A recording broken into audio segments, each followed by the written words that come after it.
BMitch Finlay, high noon in the District of Columbia. Excited to get on the Rude Guest Hotline here and talk to our friend, Mr. Joe Theismann. Joe T, obviously you care about the Burgundy and Gold in a serious, significant way. You played for the organization, won Super Bowls here. How do you balance what really was a tough game yesterday with what really was a great season? I think that's, really the way you have to look at it. By the way, good morning, BMitch. Good morning, JP. What's up, man? Hey, how are you, Joe? It was, if you look back at the season, there were a lot of games there that could have gone either way for us. I thought this team grew an awful lot through the course of the year. I think it matured. I think Jaden certainly, matured as the season went on and will continue to grow at the position. And I think he'll be an outstanding, a star in our league going forward, as other members of the team will be. I think there's, going to be an evaluation from guys that are contributed tremendously, that are a little bit older.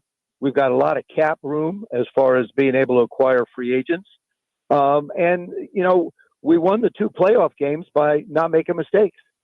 You can slice these games up any way you want, but if you don't make major mistakes, if you don't make the mistakes, your chances of winning go up. But we gave Philadelphia too many short fields, too many opportunities to be able to put points on the board. That's really, when you look at this game, that was the reason why we lost.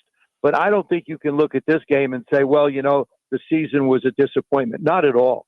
This was an incredible football season for the Commanders, for the players, for the organization, and more importantly, even for the fans to really, really get on board and have hope and optimism, true hope and true optimism for this team going forward. Joe, like fans, they basically get the mindset that, my team's going to win every time, which we know is not true. And I've always said you have to learn how to win.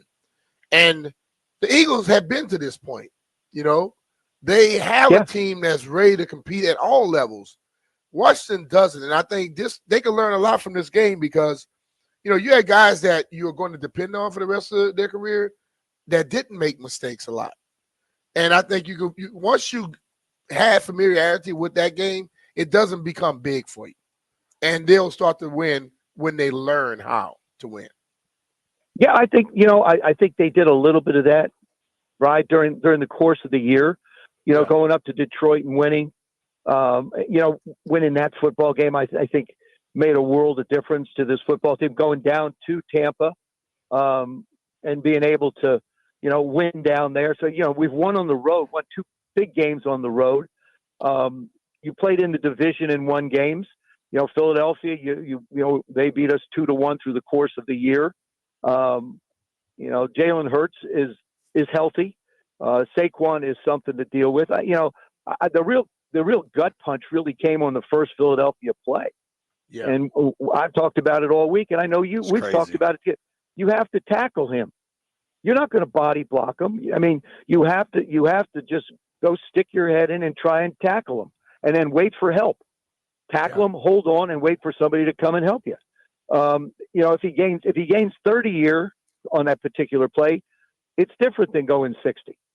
Yep. I mean, it's but this is what he has done all year long, and that's going to be Kansas City's challenge: is how do you contain and stop the big burst, the big run? Because they're going to put people around the line of scrimmage. They don't care. They're going to put them there, and they're going to come and they're going to go after Hurts. They're going to make Hurts throw the football. Going to make the receivers catch the ball. And for us, though, it was you put that huge drive together, and all of a sudden, then it's wiped out in an instant. And I think that was a gut punch for us initially. We recovered well, but then you just can't make those kind of mistakes and hope to win football games. Not against good football teams. Totally. I'm with you. I mean, and Joe, I don't know if you thought this, but every fumble seemed to be worse than the one before it. Like Diami early fumble, all right, that's a bummer. Then McNichols turns it over right after they score, and they score again, and that's a killer. And then Eckler late. Jaden had just gone on that touchdown drive. Seemed like they had something going. He had the wild, beautiful pass to get the 2-point conversion, and then Eckler puts it on the ground. And it just everyone seemed to snowball and each one of the guys, just I mean, they were trying so hard. I mean, he ran all the way across the football field, trying to turn it up a little bit, get a little bit more yardage.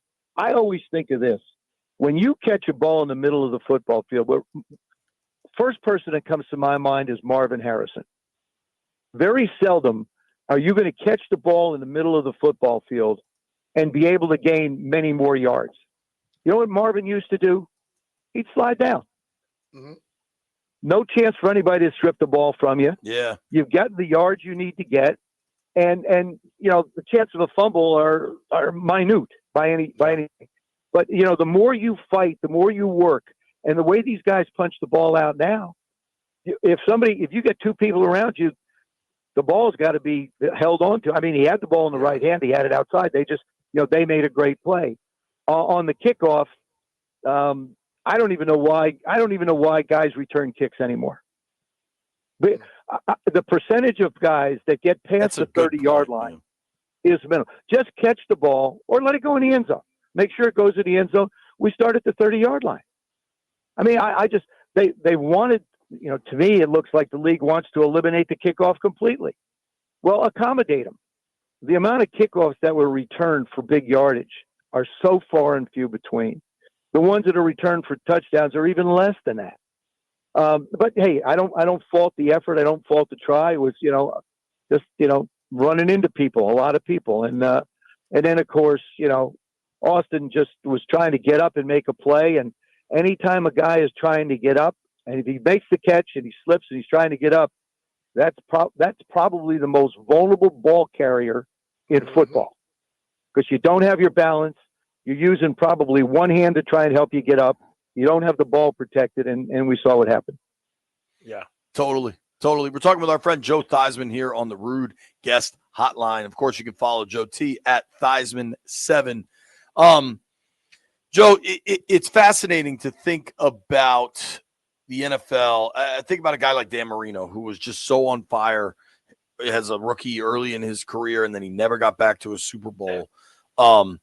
With Washington, it feels like this is the door opening to what could be a hell of a run here for a while. What do you think they need to kind of focus on and build to keep this thing going? There's obviously going to be turnover. There's turnover every year in the NFL. Yeah, and you've got age as a factor for our football team too. Bobby's not any younger. Zach's not any younger. You take a look at the offensive line. To me, the offensive line is always an area where you can add people. I think that may be where Adam's gonna look. I don't know if that would be number one, but I think you have to take into consideration your offensive line, your linebacking position. Those are two that I think will be critical from additions. And let's really, as incredibly captivating as this year was, before we go out and say, well, it is a great foundation. It's a great foundation for Jade to be able to build on, and the offense to build on. Brian's a young running back. Your quarterback is a young guy. Your wide receivers are pretty young. But look at the way we won those last 6 games. I mean, we fought tooth and nail all the way to the end of those games.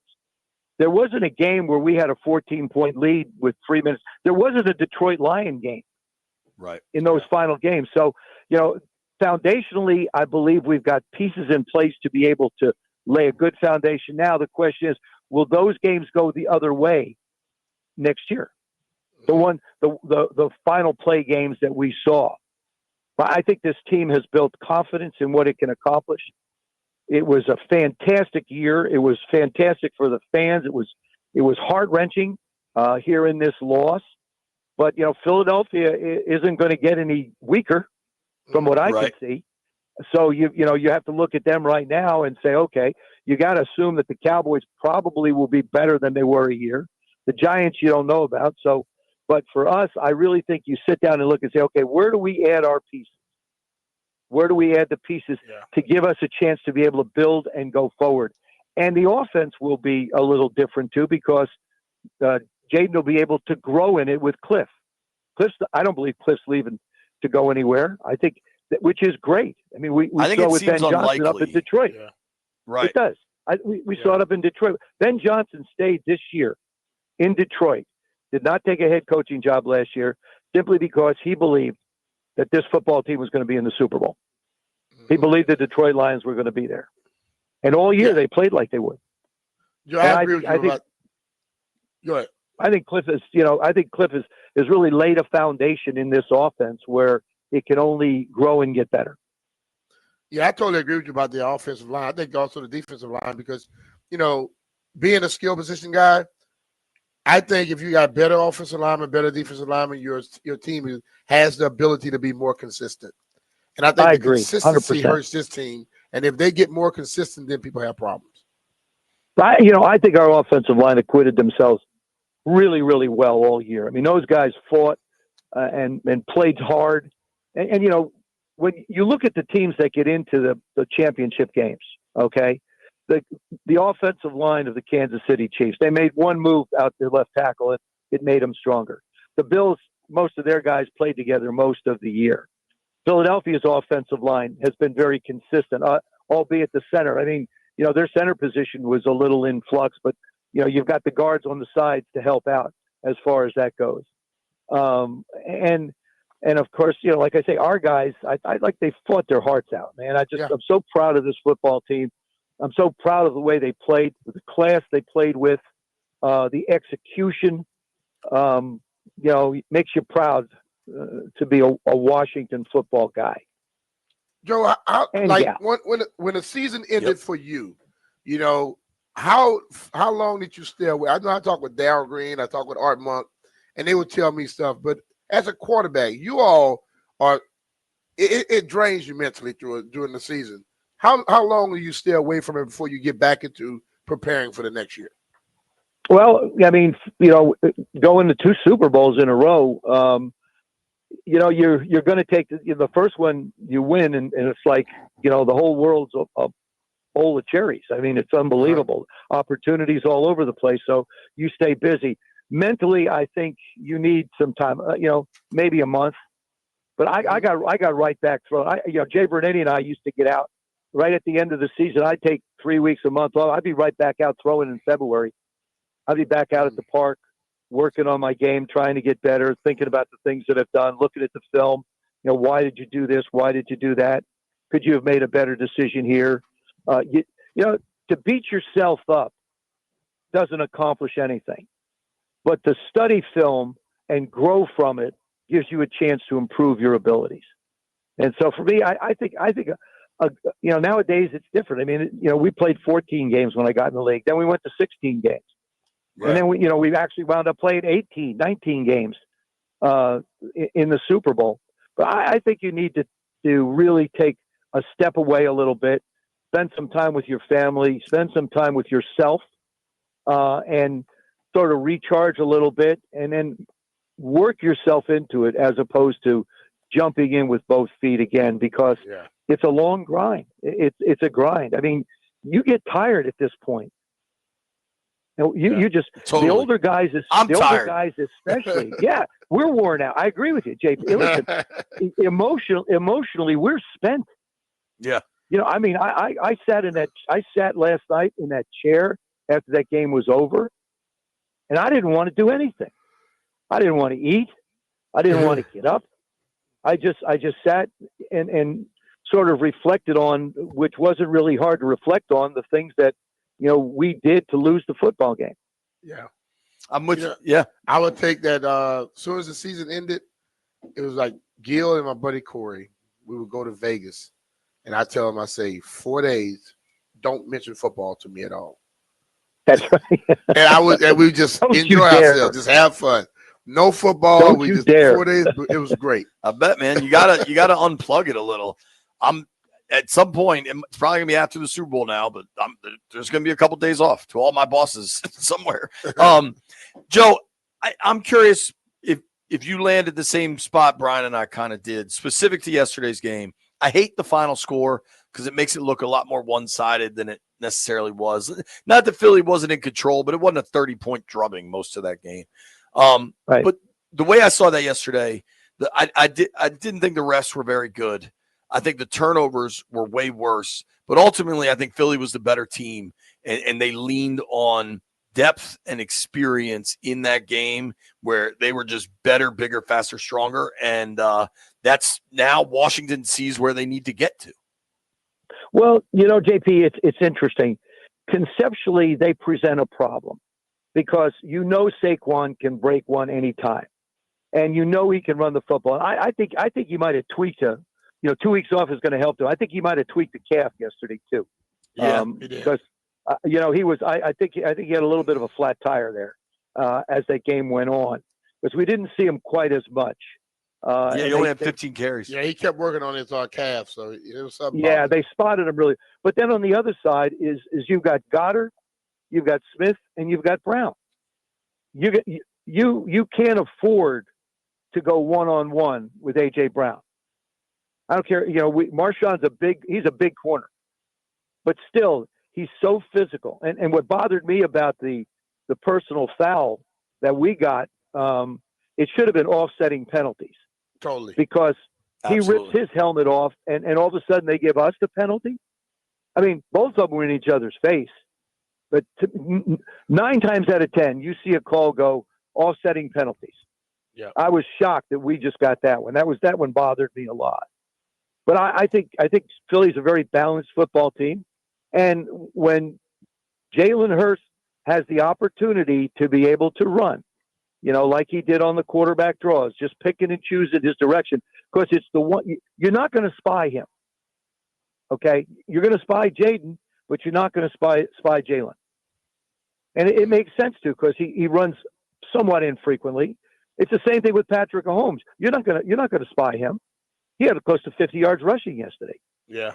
So it's an advantage for that team to have his mobility and his ability to add another weapon. So you've got the running back, you've got tight end, 2 wide receivers, and a quarterback that can just pick his way in key situations. It's a tough offense to defend. Yes. Be very curious to see what Spags is going to do with them. They've danced this dance before, but I'd be very curious to see what Spags is going to do with them. I just felt like against Buffalo, he was going to bring pressure. He was going to bring pressure, and Kincaid had an opportunity to make a play. These games boil down to making plays. Totally. 2 or 3 plays minimum, 4 probably max in games like this determine the outcome of the football game.